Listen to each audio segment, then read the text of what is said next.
दोस्तों नमस्कार, स्वागत है आपका यूट्यूब चैनल एबी टेक में। आज है 15 अप्रैल 2025 और जान लेते हैं आज की महत्वपूर्ण खबरें जो आज के प्रमुख समाचार पत्रों पर छाई हुई हैं और आप लोगों के लिए बहुत ही इम्पोर्टेंट हैं। सबसे पहले यहाँ पर देखिए अपडेट है कि सहायक आचार्य चयन परीक्षा में बैठेंगे 82,876 परीक्षार्थी। शिक्षा सेवा आयोग की तरफ से 16 और 17 अप्रैल को होने जा रही असिस्टेंट प्रोफेसर भर्ती परीक्षा के बारे में अपडेट है कि मुख्य सचिव मनोज कुमार सिंह ने उत्तर प्रदेश शिक्षा सेवा चयन आयोग की असिस्टेंट प्रोफेसर चयन परीक्षा को नकल विहीन व निष्पक्ष कराने के निर्देश अधिकारियों को दिए हैं।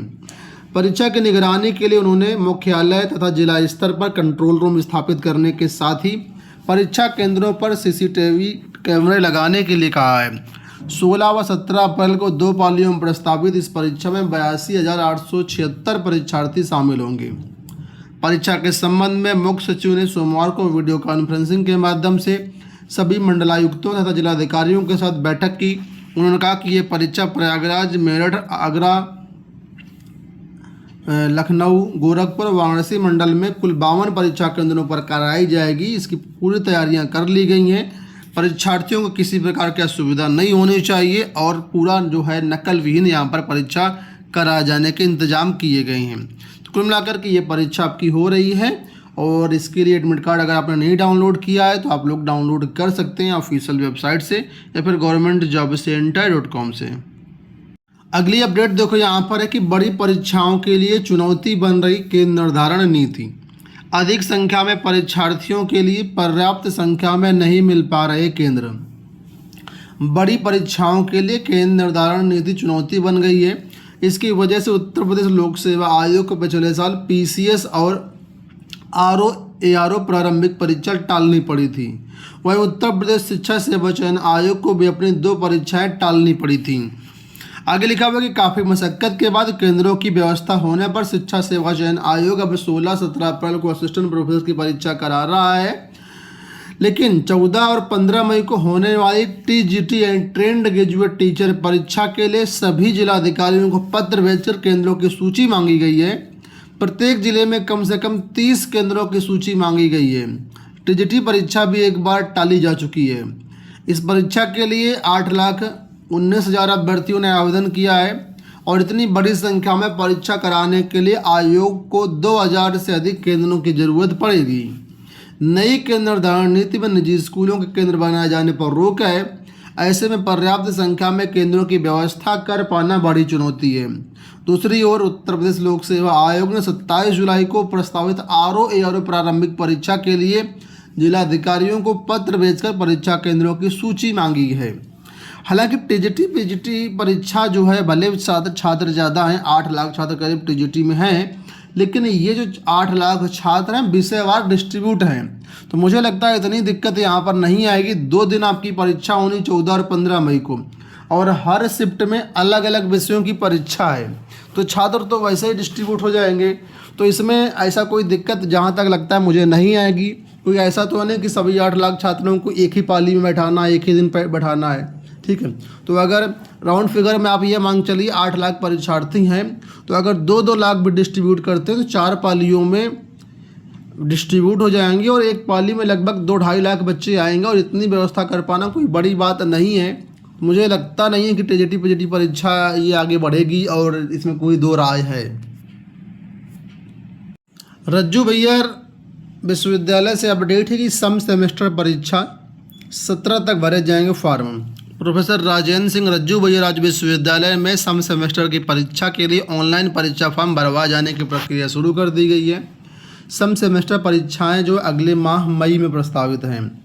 बीएड पाठ्यक्रम को छोड़ करके सम सेमेस्टर के सभी पाठ्यक्रमों के संस्थागत, भूतपूर्व और बैक पेपर के परीक्षार्थियों के लिए ये परीक्षाएं मई में प्रस्तावित हैं। अंतिम फॉर्म भरने की डेट 17 अप्रैल है।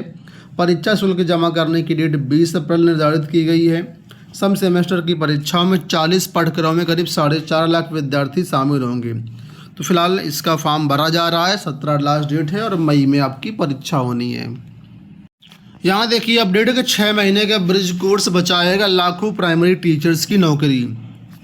28 जून 2018 को एनसीटी की ओर से जारी नोटिफिकेशन के आधार पर देश में नियुक्त लाखों बीएड डिग्री धारक प्राइमरी टीचर्स को 6 महीने का ब्रिज कोर्स करना होगा। इन प्राइमरी टीचर्स के लिए ब्रिज कोर्स करना कंपलसरी होगा। जो टीचर्स ये ब्रिज कोर्स नहीं करेंगे उनकी नौकरी खतरे में आ जाएगी।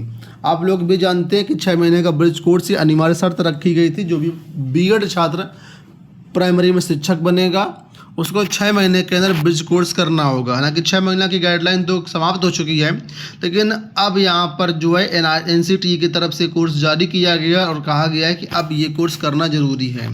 तो सभी बीएड को, प्राइमरी टीचर्स को ये कोर्स करना ज़रूरी होगा, तभी उनकी नौकरी बचेगी। एक बड़ी अपडेट आप सबके लिए देखिए यहाँ पर आ गई कि जीआईसी में प्रवक्ता भर्ती के लिए बीएड अनिवार्य। प्रदेश के 534 राजकीय इंटर कॉलेजों और 440 राजकीय बालिका इंटर कॉलेजों में प्रवक्ता भर्ती के लिए बीएड की डिग्री अनिवार्य कर दी गई है। पिछले महीने 28 मार्च को उत्तर प्रदेश विशेष अधीनस्थ शैक्षणिक प्रवक्ता संवर्ग सेवा नियमावली 2024 में बदलाव किया गया है। इससे पहले 2020 में आई प्रवक्ता भर्ती में बीएड अधिमानी अर्हता थी और चयन में वरीयता मिलती थी। इससे पहले जो भर्ती हुई थी 2020 में, उसमें बीएड अनिवार्य नहीं था। ठीक है, उसमें क्या था, प्रेफरेंस दिया जाता था। अगर बीएड है तो यहाँ पर कुछ वेटेज आपको मिलता था, लेकिन अब ये अनिवार्य कर दिया गया है। यहाँ पर साफ तौर पर देखो लिखा हुआ है 28 मार्च को नियमावली जारी की गई है, जिसमें ये बदलाव कर दिया गया है। 28 मार्च 2024 नियमावली है, इसमें बदलाव कर दिया गया। यानी प्रवक्ता भर्ती, जीआईसी प्रवक्ता भर्ती में अब बिना बीएड के आप टीचर नहीं बन पाएंगे। उसी के बारे में यहाँ पर अपडेट है कि एनसीटी ने 16 दिसंबर 2014 को जारी अधिसूचना में प्रवक्ता भर्ती के लिए न्यूनतम 50% अंकों के साथ बीएड को अनिवार्य कर दिया था। केंद्रीय विद्यालयों में पीजीटी भर्ती में बीएड अनिवार्य अर्हता है। यूपी के राजकीय इंटर कॉलेजों की प्रवक्ता भर्ती की संशोधित नियमावली में बीएड को अनिवार्य तो किया गया, हालांकि न्यूनतम 50% अंक का प्रतिबंध नहीं है। अपर शिक्षा निदेशक राजकीय अजय कुमार द्विवेदी का कहना है कि राजकीय माध्यमिक विद्यालयों की शिक्षक भर्ती की नियमावली में संशोधन हो चुका है और उसका गजट भी जारी हो चुका है। अब संशोधित नियमों के अनुसार ही शिक्षक भर्ती की जाएगी। माध्यमिक शिक्षा विभाग ने लोक सेवा आयोग को 1658 पदों का रिक्त पदों का अधियाचन भेजा है और अगले महीने भर्ती के लिए आवेदन शुरू होने की उम्मीद है। तो आप देख लो यहाँ पर क्या कहा गया है कि 1658 पदों पर प्रवक्ता भर्ती का अधियाचन पहुँच चुका है लोक सेवा आयोग और अगले महीने आवेदन शुरू होने की उम्मीद है। मई में शुरू होने की जो तारीखें बताई जा रही हैं, मान लीजिए मई में नहीं शुरू हुई तो यहाँ पर जून जुलाई तक तो आ ही जाएगी। बीएड को कुछ विषयों में छूट दी गई है, तो ये विषय यहाँ पर दिए गए हैं कि इन संशोधित नियमावली में कुछ विषयों में बीएड को अनिवार्य एलिजिबिलिटी से छूट दी गई, जैसे कि गृह विज्ञान महिला शाखा, सिलाई महिला शाखा, कला पुरुष शाखा, वाणिज्य सैन्य विज्ञान में आवेदन करने के लिए बीएड अनिवार्य नहीं है। तो इन विषयों में बीएड अनिवार्य नहीं रहेगा, बाकी सब में बीएड अनिवार्य है। रही बात समकक्षार्हता को लेकर के, तो वो भी देखो यहाँ पर स्पष्ट कर दिया गया है कि समकक्ष शब्द को नियमावली से हटा दिया गया है।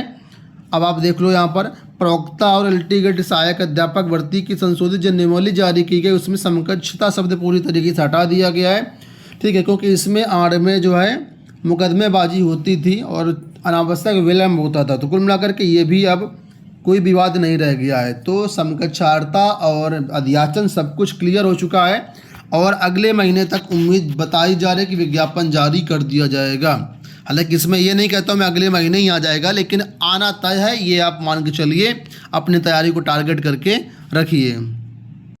इसके साथ ही यहाँ पर भी देखो अपडेट दिया गया, कॉलेज में प्रवक्ता की संशोधित नियमों के अनुसार कराई जाएगी भर्ती। तो ये भर्ती आपकी यहाँ पर होगी, ठीक है, और इसमें भी वही बातें लिखी हुई जो मैंने अभी आपको सारी बातें बताई। तो अब काफ़ी कंपटीशन हो जाएगा, कंपटीशन कम हो जाएगा, क्योंकि बहुत से अभी तक अभ्यर्थी बिना बीएड के यहाँ पर आवेदन करते थे।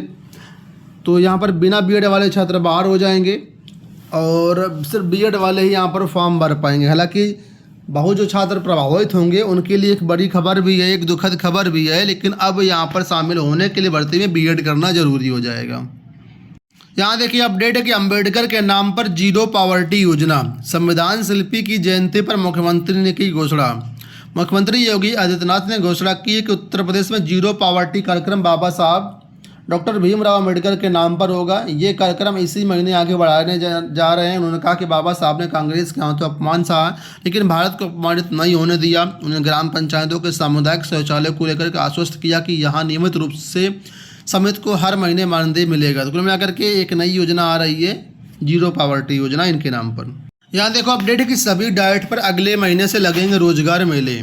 सभी जिला शिक्षा एवं प्रशिक्षण केंद्रों एंड डाइट पर अगले महीने से रोजगार मेले लगाए जाएंगे। डीएलएड करने वाले छात्रों को यहाँ पर निजी कंपनियों में रोजगार दिलाया जाएगा। तो जो भी अभ्यर्थी बीटीसी किए हुए हैं उनके लिए अपडेट है कि यहाँ पर जो है डाइट में रोजगार मेले लगेंगे और आप लोगों को नौकरी दिलाई जाएगी। दोस्तों ये हो गई आज की सारी अपडेट। उम्मीद करेंगे वीडियो आपको पसंद आया होगा। इसी तरह की वीडियोज़ के लिए चैनल को सब्सक्राइब कर लीजिए। मिलते हैं कल, धन्यवाद।